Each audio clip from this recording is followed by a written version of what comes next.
Hi Raju, class കഴിഞ്ഞു പോയാൽ phone വിളിക്കാൻ പോലും ഒരു താല്പര്യമില്ല അല്ലേ?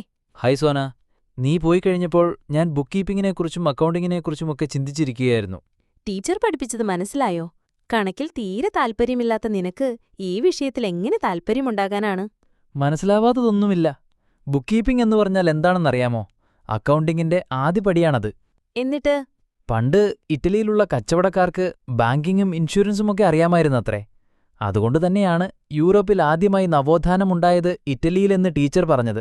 അപ്പോൾ നവോത്ഥാനത്തിനു മുൻപ് ഈ സംസ്കാരങ്ങളെല്ലാം മരിച്ചുപോയോ? മരിച്ചെന്ന് പറയാൻ പറ്റില്ല.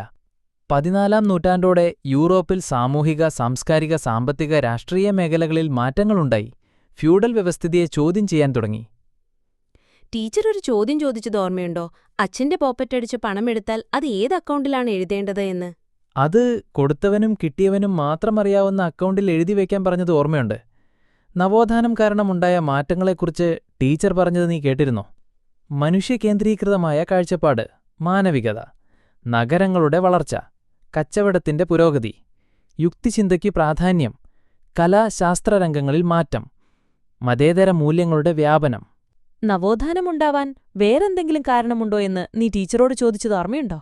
അതെ, 14-ാം നൂറ്റാണ്ടിൽ പൊട്ടിപ്പുറപ്പെട്ട ബ്യൂബോണിക് പ്ലേഗ് അല്ലെങ്കിൽ ബ്ലാക്ക് ഡെത്ത് രോഗം ബാധിച്ചവരുടെ ശരീരത്തിൽ കറുത്ത കുമിളകൾ രൂപപ്പെട്ടിരുന്നതുകൊണ്ടാണ് ഈ ദുരന്തത്തിന് കറുത്ത മരണമെന്ന് പേരുവന്നത്. ശരിക്കും കറുത്തുമരണം പേരുള്ള ഒരു പ്ലേഗ് ഉണ്ടായിരുന്നോ? കഷ്ടം. അതെ, ഈ മഹാമാരി കാരണം ധാരാളം ആളുകൾ മരിച്ചു.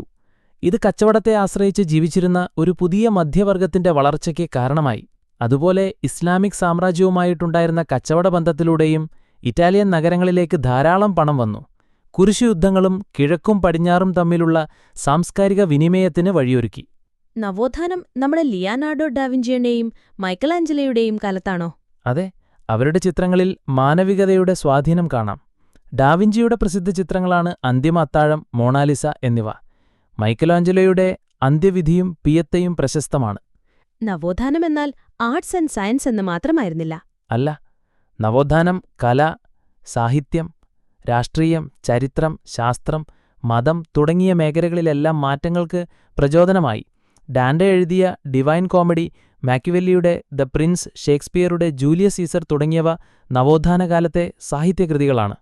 ശരി, എങ്കിൽ ഞാനൊരു ചോദ്യം ചോദിക്കട്ടെ. എന്താണ് മാന്യമായ സംഭാഷണം? അത് നീ ക്ലാസ്സിൽ ശ്രദ്ധിച്ചിരുന്നില്ല എന്ന് തെളിയിക്കുന്ന ചോദ്യമാണ്.